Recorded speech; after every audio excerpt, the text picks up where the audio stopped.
welcome to the November 8th, am I correct? Yes, thank you, sorry.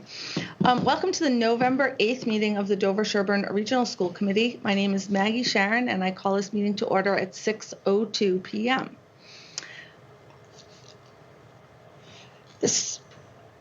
We're not doing that anymore. Information on how to join school committee meetings and our meeting agendas are posted on the Dover-Sherborn District website. Please note that this meeting is being recorded. We're going to begin tonight with public comment.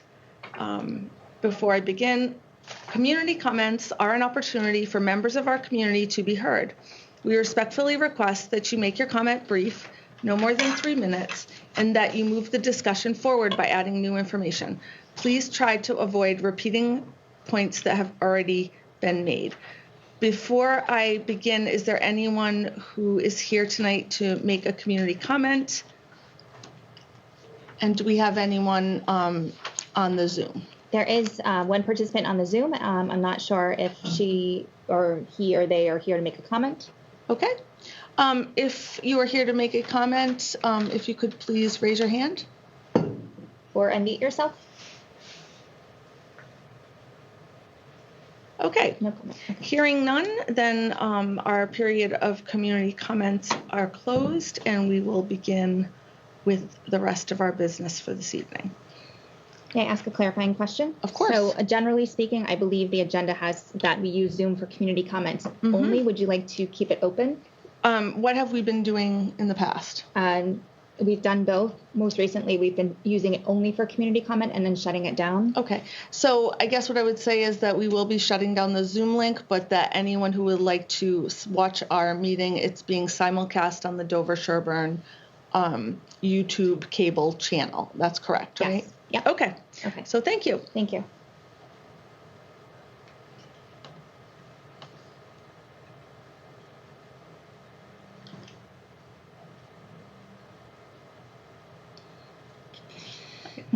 All right. So now, having completed community comments, our next presentation this evening, we are very fortunate to have, Anne, are you part of the presentation? Yes. Excellent. Okay. 100%. We are very fortunate tonight to have 4 members of the Dover-Sherborn Regional Schools Guidance and Administrative Team here to share with us some information about the Metro West Adolescent Health Survey, which is a survey given across the Metro West school districts to students in middle and high school, and it's really around areas of SEL. And so I'd like to welcome Ellen Shagnon, Director of Guidance for the whole district, right? Ann Keegan, Assistant Principal of the high school, Heidi Luando, School Adjustment Counselor, and Laura McGovern, who is the Chair of the Health and Wellness Department. Yes. Thank you. And so without further ado, the actual data and the information are in the slides in the packet tonight. So if anyone listening at home or anyone on the committee would like to take a look at it as they go along with their presentation, please feel free to do so. You guys will share, and then we have possibly some questions or comments. Thanks. Okay, so I will start us off and say, first of all, thank you so much for inviting us. I think this is the first time we've done this, or I've done this, and yes. I'm really excited to share some of the information about the Metro West Adolescent Health Survey with all of you and the community at large. We're really excited to be here. As Heidi, Ellen, and I were preparing for tonight's presentation, we kind of were reflecting. We're like, gosh, we've been living this since 2010, and we're kind of this little echo chamber. And people, administrative leaders come in and out. We have, former Wellness Department Chair Dara Johnson. So we've had different health and wellness and administrative people fused throughout, but Ellen, Heidi, and I have really been the ones, dissecting every 2 years in the summer for a couple of days, digging deep into the data. So we understand that, as we're looking at this and starting to share, to give a starting point, we recognize that we are in our own little echo chamber, and that we're just excited to share with others. And as the information gets out, people are going to be looking at this data through different lenses, and it could be their community interests or personal interests, and so we just want to recognize that that we are looking, primarily we're looking through the mental health statistics and thinking about student mental health. And at the same time, we also recognize that, these numbers, these data points are students, kids in grades 7 through 12, and that these people interact throughout our communities of Dover-Sherborn and Boston, not just the school. So we're really excited to move this through other places, other parts of the community. And that students interact with each other in and around these communities in different venues and in different ways. A couple of highlights for the 2021 survey results. We're eager to get them simply because there's been there are 3 different reasons why the 21 statistics are a little different for us. One is it's 3 years, not 2, because of COVID. The second reason is because of COVID itself and the trauma that the kids went through. And the third change to the 21 statistics is that it was the first time it was delivered online, not paper and pencil. So that was just a different way to administer the survey. So when we received the results in the spring of 21, we started gathering and reading, and once again focusing again on our mental health numbers primarily. Some highlights from the mental health that were interesting to us is that the difference between the students who identify as female and the students who identify as male, the females much higher reporting of stress, anxiety, and health-related behaviors due to stress and anxiety, such as like interrupted sleeping patterns, more persistent and consistent worrying than our students who identify as male. And another distinction for the 2021 survey results is that the Metro West Health Foundation, who organizes the Metro West Adolescent Health Survey, provided all of the all of the Metro West communities with supplemental demographic tables for key indicators of their 8 different areas, comparing the following groups. So they parsed out for key indicators, race and ethnicity, sexual orientation, gender identity, learning disabled, physically disabled, number of years living in the United States, and the language spoken at home. So they went a step further to start to look at their statistics through a DEI lens, which fits perfectly with what our district is doing with our DEI audit. And as we're moving through, I think these numbers are going to be really important for us all to have and share with all 4 schools and the parent groups in all 4 schools to see the disparities that they're, so Metro West I'm glad that they're starting to do this. Where are we going from here? We know that our response in the past has been pretty heavy, from these statistics with birth challenge success, bridge, grit, increasing mental health staff, educational opportunities for parents in the community, education nights, also curricula changes, adding electives. And so, every 2 years when they come out, we have a big chart and we're like, okay, what have we added? What have we done differently? And so we have this running list of everything we've been doing since 2010. And we're moving the needle a little, but not as much as I think we should be or could be. So Heidi and I went this year for the 22-23 school year. The Metro West Health Foundation is putting on a meeting series throughout the year of promoting students' mental health through an equity lens. So Heidi and I went to the October 19th meeting, and we worked with other groups throughout the other 25 communities, but different community members using this, which was the last slide of the presentation, data dialogue. So if we all use, as who was at our boards of health, Principals, principals, school nurses, pediatricians. yeah, people through different community organizations, not just teachers. We walked through the data dialogue with other Metro West community participants and started to understand how the communities are using the data differently. And one thing they are doing is they're going out to different community groups, they're going,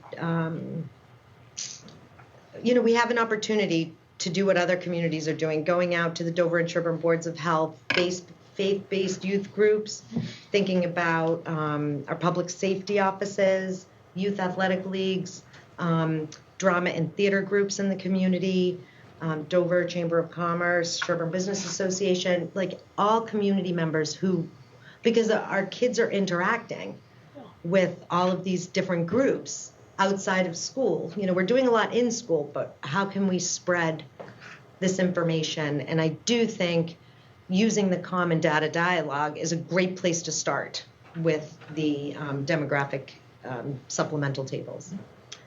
So that's where we're at. This is our first road stop of our tour. pit stop of our road tour, road show. Anyone wants to be a roadie, you're more than welcome to. Looking at the trends that were shared on the slides, it does look like in sort of all the areas in terms of substance use, in terms of mental health, everything except for online behaviors, it looks like we're making slow ticks of improvement. Mm-hmm. And so I'm curious, do we, does that compare, like was the data that was in the packet, does that compare, is that the data from the whole Metro West or is that data particular to DS? So the full report is, you can really dig down. The Metro West survey results take each key indicator and they break it down by grade. They break it down by, students who identify as female, students who identify as male. Then they break it down by how it is compared to our Metro West communities, and then trends. Yeah. And I will say we are pretty much on par with other Metro West communities. There are some places where we are a little bit higher. Alcohol use, we're higher. Mental health, pretty much almost exactly the same. I mean, it's 1 or 2 percentage points. Where I went to just to see how this data was presented in another community, Needham was holding it. The Needham Board of Health was holding a Metro West Adolescent Health Survey data share. And I went to that 2 weeks ago, and they were using the statistics really interesting. They were going by alcohol use in grades 7 through 12, white and non-white. So they were not only using the trends, but also the supplemental data. They were using it in different ways, and so I was furiously taking notes.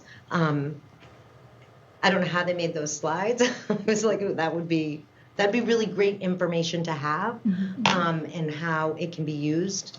I don't have that capability, but I can find out how to get it. So. Okay. So we're kind of on par mostly with other communities. Yes. Do you need support from us or other organizations if you want to go kind of out to the broader community with a more like a substantive, like a whole community? Like, is that something that we can help you support somehow? I think this is a great starting point, just getting it to the school committee and sharing it, and then going out to the 4 buildings, the faculties, and then the parent groups of all 4 buildings. I think that's a great start. I would love to reach out to other community organizations. I know SPAN DS is in the midst of reorganizing and regrouping and creating a mission. So presenting it to them. Any group that would listen, FOPA, boosters.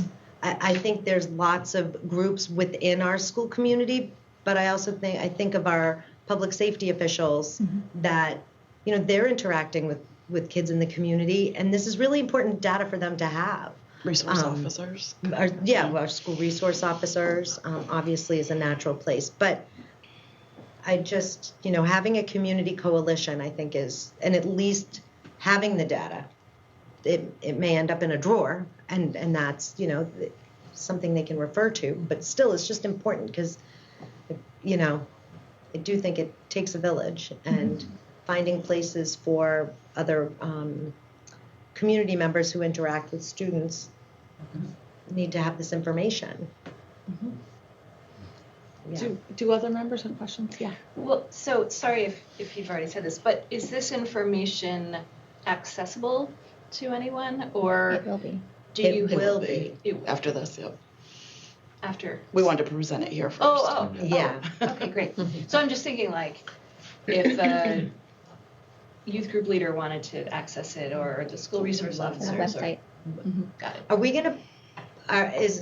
going to put the full report, because we have full report. Tiers, yeah. We have Metro West gives us tiers of reports. We have a key indicator report, which is about a 12-page document. Then we have the highlight report, which gives some key indicators and some highlights with a lot of pros. And then we have the full report, which is a 270-page document that, really digs deep. I don't know. It's. We can certainly look at that, and I think posting it on the website will be important. And there's also a central office newsletter that's going out this week, so I'm happy to include it in there as well if it's okay with I all would of you. love that. I You would can love almost that. link the 3 different ones, because Exactly. some people really like that dense Yeah. stuff to dig in, and others maybe want just the quick view, right? So And all identities and confidential information are hidden. It's just strictly data and trends. I think being public with the data is, anytime that we can do that without revealing people's personal information, is better than not, because I do think that, as a family member in a community, when my kid or my friend's kid is having a crisis or is really having a struggle, and and it's hard to know, is this what everybody is going through, or is this unusual? And this is one of the most effective tools we have to sort of allow people to look at the whole continuum of issues that adolescents face and understand where it is. And then, I think back to when we were doing a lot of social norming. Yes, 20-something% of kids are drinking right now, but that means that 80% aren't. And so focusing on, well, those 80% of kids, we got to do something with them. We got to lift them up and give them more things to do. And there's also a lot of positive data. There's a whole section on protective factors, and students, have a trusted adult that they can go to. Yeah, I still in school. Yeah. So there's some really positive information in there as well, and hopeful. It's not just looking at the detrimental behaviors of our students. There's also some great stuff in there that people can read and sort of digest and latch onto. If you could also put up on the website that I know it's going to be in the notes, but and it's going to be posted in the school committee, but the common data dialogue. So if there is a group that decides, hey, we're going to take some time to look at this, it's just a great tool that Heidi and I went through this process a couple weeks ago, and it was advantageous to be with different people, because it's amazing, even in a small group, all at the same meeting for the same reason, how we all had different assumptions, different observations, and really could have a very rich dialogue about it. The only reason I bring up the confidentiality piece is just to clarify, and we learned this from the equity audit, so I just want to be mindful that the 200-page report, if it digs into grade level and then race, you might get to a point where there are 2 students in a particular grade level that identify as a particular identity, and then they become identifiable. So yes, so if someone I think can we need scrub to- that and also look at it in terms of making sure that it's, going to protect people's Right. So obviously personal our information. experts here Yes. have that data to support the work inside the schools. We just need to be careful what we put outside for that larger community. Sorry, Maggie. No, I just wanted to check on questions. Yeah. I was really heartened by the piece in there that you just mentioned about who do you have a trusted adult at home? Do you have an adult in the school who you can go to? I was really heartened by that and surprised. Is there anything else that any of the other, statistics or trends that either that surprised you, either positively or negatively, and that may have informed what you're doing this year, This year for us, what surprised me was our females are using substances more than males. And I think many people have the assumption that males use more than females, and females win across the board. And I don't mean win I'm being facetious and sarcastic. I know what you're saying. Yeah. So yes, that does change my, the way I'm teaching alcohol and other drugs in my unit. Absolutely.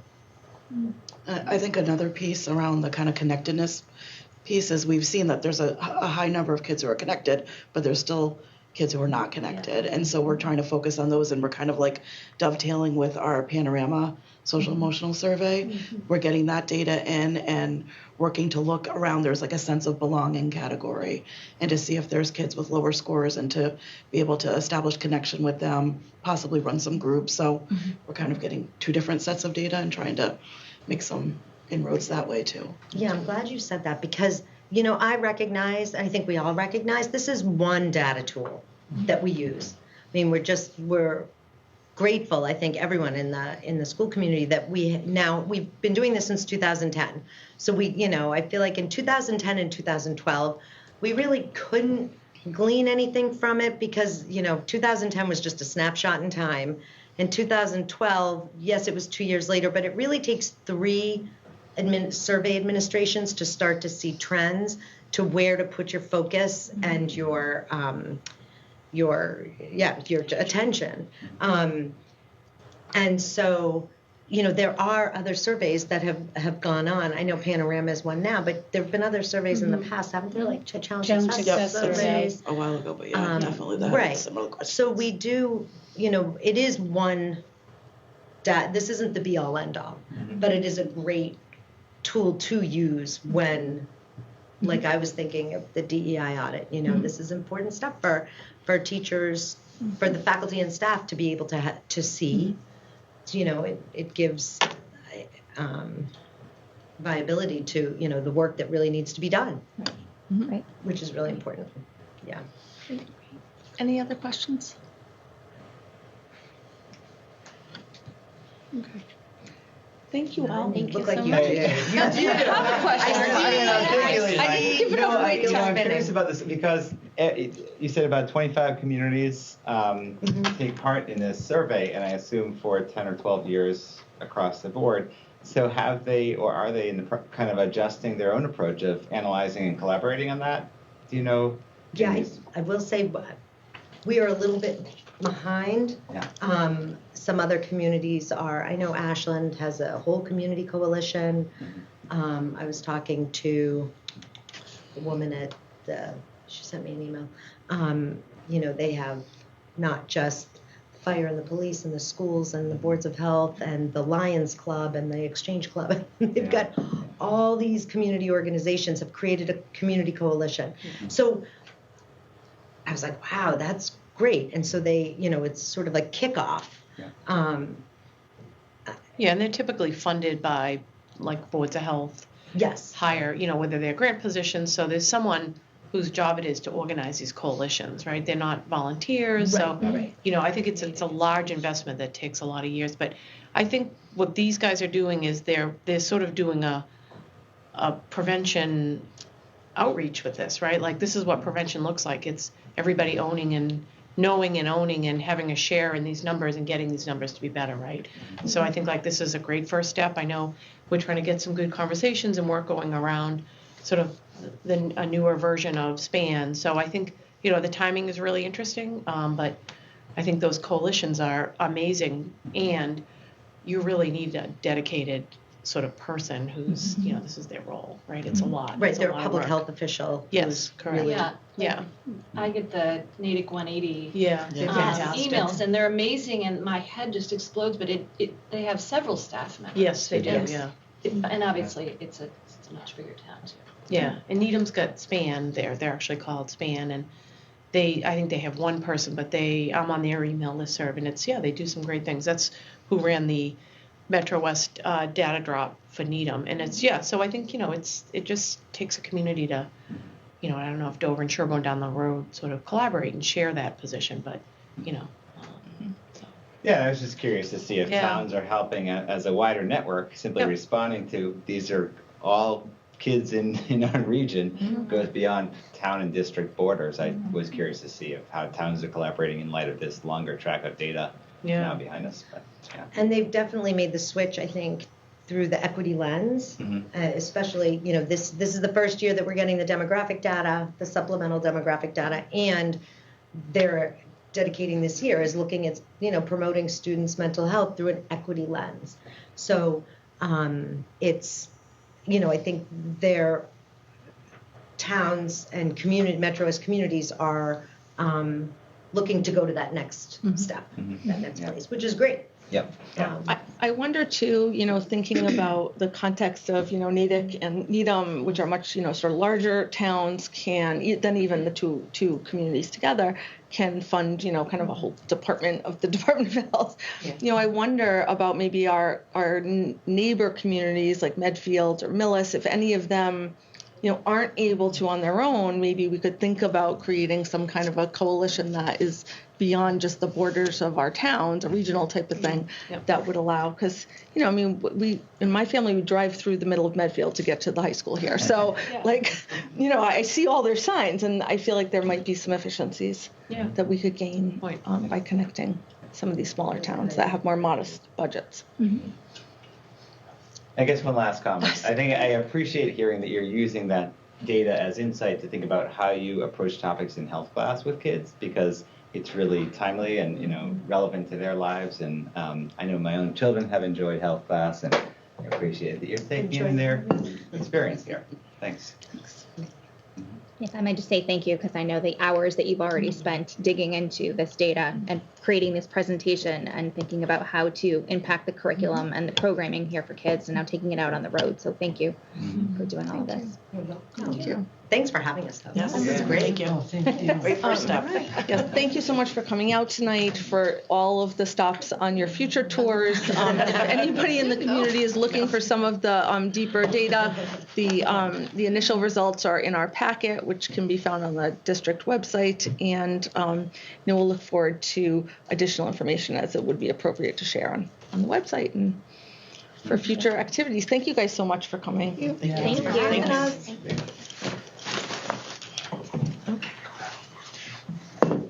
Thank you for organizing that, Superintendent McCoy. I usually we did all the work. Great. Have a good evening. You're welcome to stay for the rest of our activities. You're so kind. I just want you to feel welcome. But yes, if you haven't voted yet, you have a few hours. All right, so next item on our agenda is the superintendent update. Sure. So I'm going to be brief because we have a joint meeting after this where I will be much more detailed about the pre-K through 12 perspective. So these few updates are relevant just to the region. I want to thank the middle school faculty and David Lawrence and Tracy Sokolowski for organizing a wonderful round of parent conferences at the middle school. They offered both an in-person version and an online version, and you can imagine all the organization that goes into that, as every parent has the option of getting a 5-minute slot with each of their child's teachers. And for David and Tracy to take that on in their first year and to have the support of the faculty and all of the energy that goes into the meetings to be able, do 5-minute dating, so many parents throughout an evening or an afternoon. I just wanted to thank them for their efforts and recognize that's a special opportunity that our parents get here in Dover-Sherborn. I also wanted to congratulate Carmel Bergeron and the cast and crew of Radium Girls. and Deborah Keegan. John Smith and I were here on Thursday and got to see it. It was fantastic. I want to read the book now. My daughter wants to read the book now. So just what a wonderful opportunity for our students, both in the play and in the crew, but also those who got to witness it as we talk about health for sure, but also women's rights. So congratulations on a great show.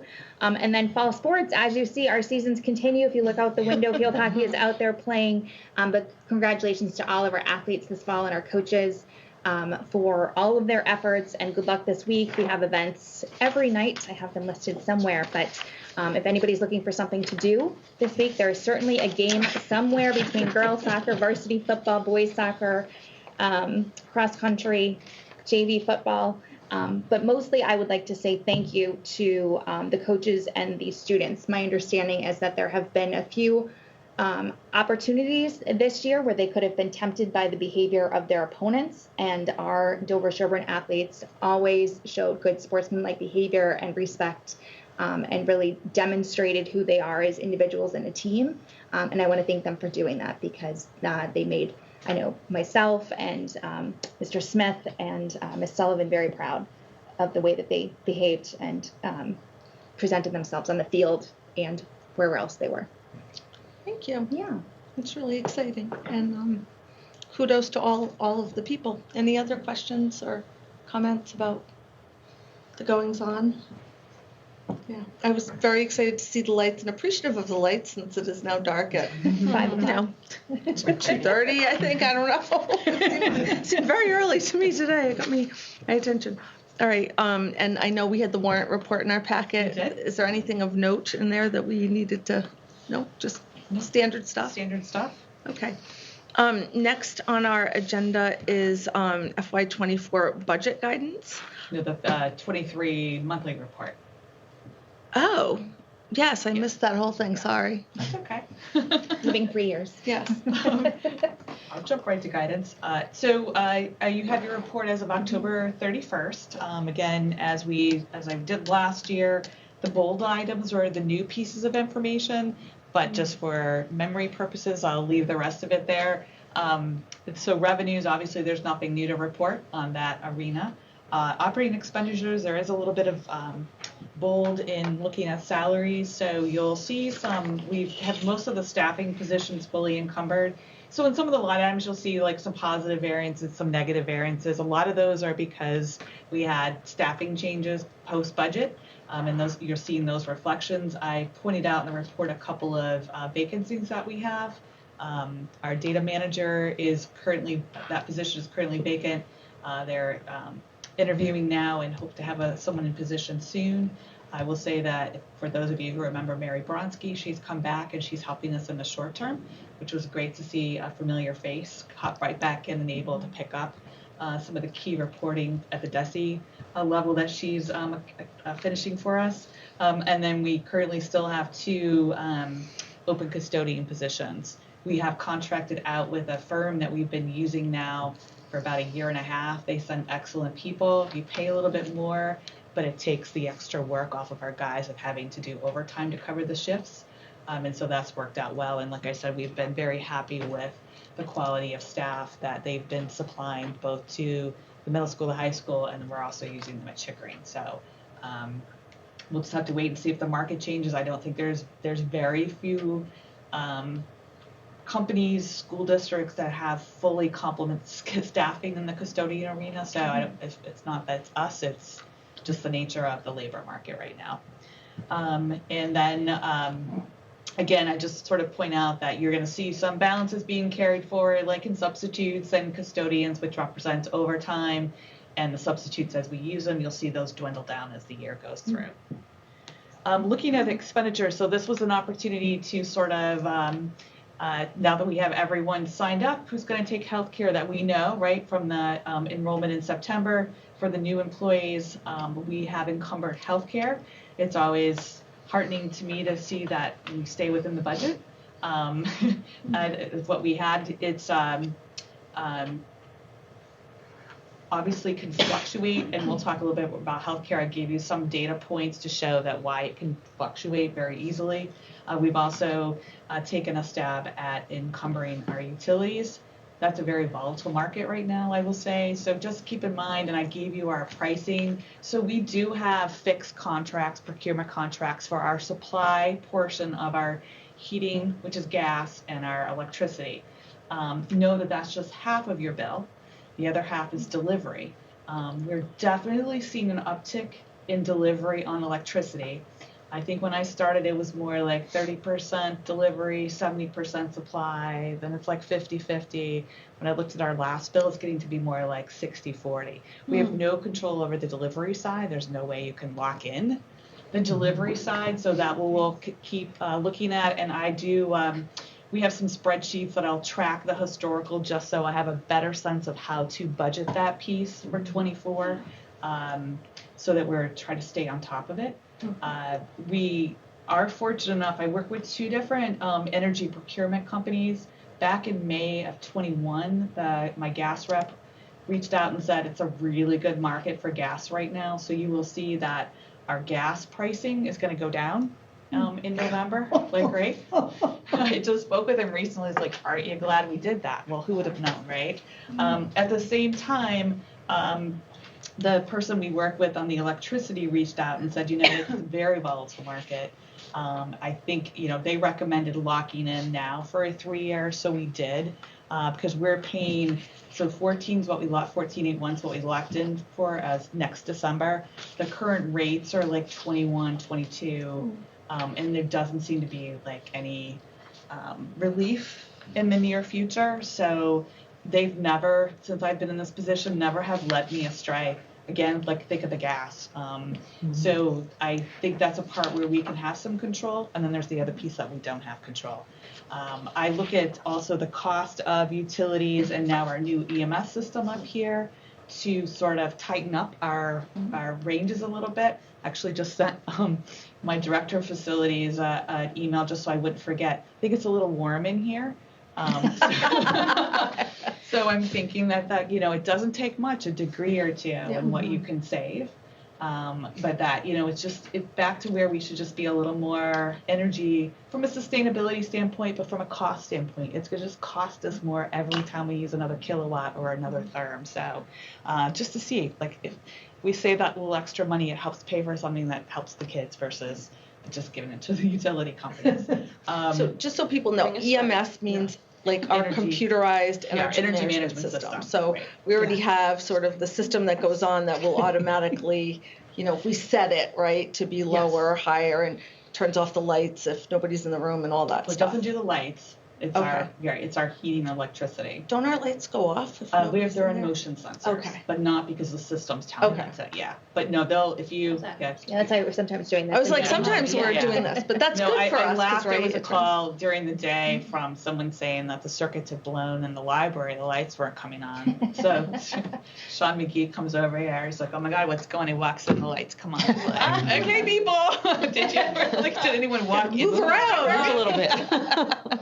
So we do have that smart, but it's not all. We don't say the lights all go off at certain. But the times. temperature is Set, right? Mm-hmm. So I think that's where you have ranges, and I think there's temperature ranges that you could tighten up a little bit from an energy conservation standpoint. So next month we should bring a sweater. Yeah, we're New Englanders. It's healthier for you. It is better for you. Exactly. Yes. And so just getting back on to healthcare, so I provided some information. I'm using this as a little bit of a budget primer too, right, for 24. If you look at sort of your operating cost in the expenditure side, healthcare for both our actives and retirees is about 40% of that bottom number. So that's almost half of that number that we can sort of talk about and say, how can we have some control over that too. Right. So if you look at the sort of the data sheet that I provided in the packet, here's my copy.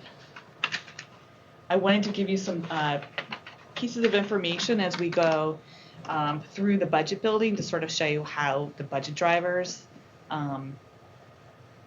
for that piece. So one sec. I forgot to print a copy for myself. Okay. So for our active employees, so our current distribution of subscribers by plan is 48% Harvard Pilgrim, 38 Blue Cross, and 14 Tufts. So remember, Fallon is the one that went away last year. all the Fallon members across West Suburban really were migrated into Blue Cross plans. Technically, when we rolled into July 1st, the benchmark lower cost Blue Cross plan was activated, but the high deductible plan wasn't. But the majority of Fallon members who were on the Select Care, which is where a lot of the few that we had on Select, actually migrated to the regular Blue Cross plans, because what they did is they tried to match benefits and the network of physicians. So it was only Fallon Direct Care that went to the new Blue Care, to the new Blue Cross, so limited network plan. So right now we only have 4 subscribers to that new plan. Everyone else who we had on Fallon went to the regular Blue Cross plan. I realized one little typo here. So the benefit of all those subscribers from Fallon migrating to Blue Cross is that we saw a reduction in our regular Blue Cross plan premiums because of the volume of people who went there, right? Volume discounting. So they saw about a 20% reduction. So people who didn't even know what was happening benefited, right? If you were on Blue Cross, you're like, wow, why am I paying less all of a sudden? And so it caused a few of our subscribers or our employees to take a look at it, but it wasn't something that we necessarily wanted to push. But there definitely was some benefit from switching, say, from Harvard Pilgrim to Blue Cross. So my guess is over time we might see more subscribers migrating over to Blue Cross, because it's very similar as far as your the network of physicians that you can have. We continue to have good numbers for our high deductible. We have 59% on benchmark, 41% on high deductible plans. Just to refresh your memory, if you subscribe to high deductible, we contribute to your HSA, $1,000 if you're an individual, $2,000 if you're a family. That's half a year out of your deductible. And we have kept that alive through the healthcare IMA. And just to sort of give you some perspective on sort of the benefits to having more employees in the high deductible health plan, the gross premiums are 19 to 29% lower than the benchmark. And then even if you factor in that we're having to contribute to the deductible, it's still a 9 to 20% savings over benchmark. So that savings has continued to, that spread has continued even through the years. Like, we weren't sure what that was going to be because they obviously price those to be advantageous, but that has continued that pricing differential. And then again, that's where it's actually subscribers going from Fallon, not to. Got ahead of myself on that sentence. We continue to have 3 to 5 employees annually electing the opt-out. So again, that's $2,000 for individual, $4,000 for a family. So you would have had to have been on our healthcare plans for at least 2 years in order to be able to take advantage of the opt-out provision. It changes. It's not always the same employees. It's sort of interesting, but it is there for people if that works for them. And it saves us money. Totally saves us money. And I'll tell you why, because I gave you the average cost of what an individual plan is, our cost, and a family plan. So you can see at a family plan at $20,000, it only takes a couple of employees to jump on that maybe we didn't have budgeted to, on the family. That's $60,000. So I just wanted to show you sort of the volatility in, one of my keywords tonight, the volatility in fluctuations of subscribers and what it can do to the number that we budgeted. And we've been conservative in not having, we used to have a pretty, not a huge amount, but when I rolled into here, there was like a $50,000 to $60,000 just reserve, but that seemed to always be excess money for us. So I think the way we're doing it now, to just sort of budget on our subscribers as of, February or whenever we do it, seems to work out in most cases. And if not, then we can hopefully find ways to cover it in other ways. We won't have the fiscal year 24 rates when your first budget rolls out, but we will be getting those in mid-December. So it won't be like I'm walking in that February meeting and they're hot off the press. We will have had them been able to analyze them and do better projections for version 2 of your budget. So that's the active side. And on the retiree side, which is another piece, As of January 1st, 2023, so this January, we are finally at our 50-50 cost share. So remember, this is a 4-year transition plan from the 70-30 to the 50-50. And primarily this too got all 3 employee groups of ours to be equal, 50-50, because Town of Dover, Town of Sherborn has always been 50-50. It was the region that wasn't. So when we sort of did the healthcare conversion and looked into establishing the OPEB trust funds, this was an initiative that we took on. And so it's hard to believe, we were just saying before the meeting, it's hard to believe 4 years has already gone by, but it has. They're on a calendar year for their rates, so their rates were just approved a couple of weeks ago. Their increase was 0 to 4.2%. The majority of our retirees, though, have a 0% premium increase. Our most subscribed plan is the Medics Blue Cross plan, and did have 0%, but they'd have to then take into account the 5% cost share. So luckily it was 5%, not 5% plus. So that was good for us. And we're maintaining the cost share savings, remember, in the operating budget to fund our OPEB contribution. So all these years that we've been shifting the 5% to the retirees, that savings has stayed in that line item, and that's building what we're contributing to the OPEB funds. So that's no direct increase. We're not asking the town for more monies. We're using our existing funding to do that. So I'm going to pass it off to Judy just to give you an update, because we met yesterday with our representatives. Yeah, and there's not. I thought I was going to talk at the other meeting, but that's fine. Okay. Yeah, we had our annual meeting. Everything seems to be on track. You know, our funds are performing not as terribly as you might have expected. But you know, everything seems to be on track, and I don't know what else to say other than it was a pretty routine meeting. Mm-hmm. Yeah. Yes. So it was an annual review for us. Yeah. It was the first one we've sort of had because we did all this and then COVID hit, so it's been hard to have meetings. Yeah. But it's there. You know, one of the reasons we went with PARS was because of the workload is on them, and we just sort of sit back and listen to what they have to say. And their outreach has continued to be, you know, outstanding.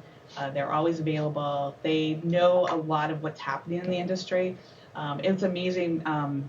We were talking. They know their first client was actually where our current treasurer used to work. Mm-hmm. So that sort of full circle for him to be at the meeting, and PARS was really where they started building their municipality client list. And now if you look at how many clients they have in the municipality arena, it's actually pretty amazing. Yeah. And so we are in company with a lot of really strong districts, and so that just gives you comfort that we made the right decision. We move forward. So we have over $800,000 in the OPEB trust funds, and again, that's a long-term investment. We're doing pay-as-you-go, as we say, so we do fund in the operating budget every year what it's going to cost us for our retirees, and the OPEB trust fund is more for future needs. Yeah. That also gives you a little extra boost when they look at your liability too, and that we operate that way. So, but I think that gives you sort of a good setting for when we walk into the budget, and knowing that is a big part of our, you know, non-salary. Sorry for the joint school committee. Yes. The piece of that we don't talk about that's just non-salary. Yeah. So hopefully that if you have any questions and want more rates, just let me know. I knew you'd do a better summary of the meeting. Just for because you are more fluent in that language. Right, but I also think that it was great to have like school committee part of some of that. So yeah, absolutely. You know, and it was really interesting because it was very clear that PARS is incredibly competent at what they're doing. You know, that our money is in good hands. I'm really thrilled that we went with Vanguard because the percentage that we pay, the fees that we pay are so low because there are so many people in that group. Right. And yes, the market's not great, but we're positioned completely correctly in terms of being in a growth fund, because this is not a 5-year or 2-year investment. It's a 30+ year investment. Right. And it just gives you a lot of comfort to know it's being managed well and we're doing the right thing. Exactly. Thank you. Perfect. So any other questions on the financials? Perfect. So then moving on to just briefly the fiscal year 24 budget guidance. So this is your opportunity because you haven't seen version 1 yet, right? That'll be at your December meeting.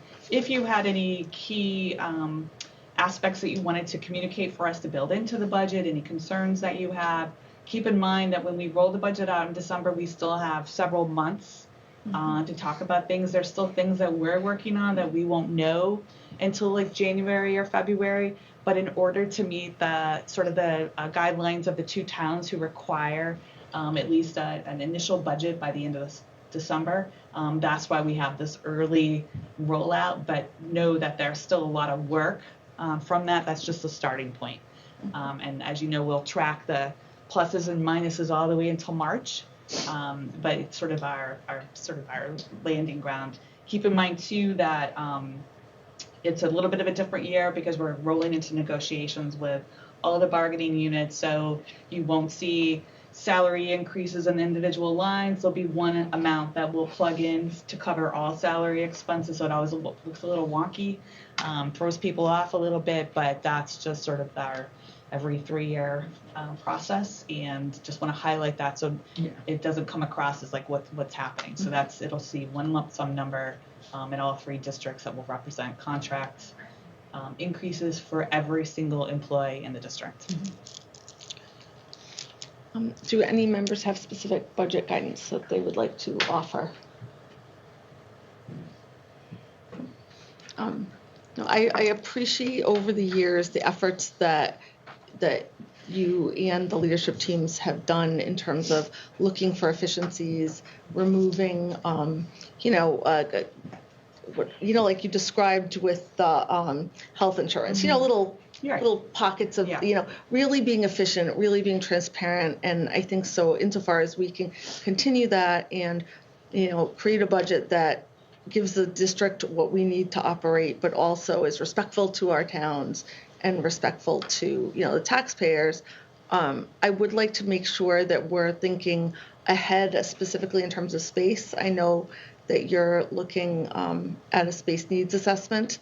I think, that along with obviously as part of capital things is something that we need to budget for. But I think that in a long view, it may be something we need to be thinking about for what kids need. Right, and in December we'll probably have more information. We are in discussions with architectural firms who do the space audit assessments, and close to like probably having someone join the team working with us. It is like an 8 to 10 month project, so it would be something that wouldn't necessarily hit our operating budget for fiscal year 24, but could have some implications down the road for capital. Or keep in mind you also have your E&D if there was something that we needed to address sooner rather than later. So. We'll have that covered, and we will then start working on the 5-year plan for capital and get that to you probably at your January meeting, if not earlier. And I still mentioned there's other information that we're still in the process of gathering relative to the equity audit, to the HR audit, and then we have the special education audit that'll launch this month. So there'll perhaps be some shifts and suggestions coming from all of those areas. Well, thank you. Thanks. We'll stay tuned. All right. Anything further? Dawn? No. You're all set? Okay.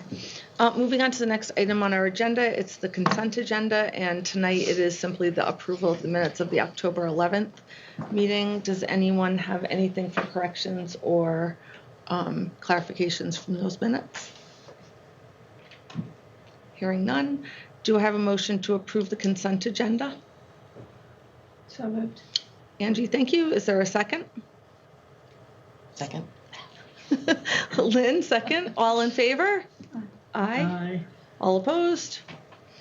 Consent agenda passes unanimously. And then just for members' information and for anyone reading the packet, there's a very detailed and thoughtful report in our communications from Mr. Smith for the high school, from Mr. Lawrence with some really nice vignettes from the middle school of some interdisciplinary and project-based learning, things that have been going on at the middle school that are really exciting. And then also exciting, the minutes of the Dover and Sherborn individual school committee. So if you haven't had a chance to go and look at those, please take a minute because there's some really nice things going on and it's exciting. It's exciting to see. If anyone has additional items for our next meeting on December 6th, please let Judy or myself know. We'll see if we can get them on the agenda. And without any further ado, do I have a motion to adjourn? Yes. Mark, is there a second? Second. Judy, all in favor? Okay, so we will have adjourned at 6:57, and we will see you momentarily in the Joint Regional School Committee in the same place and channel.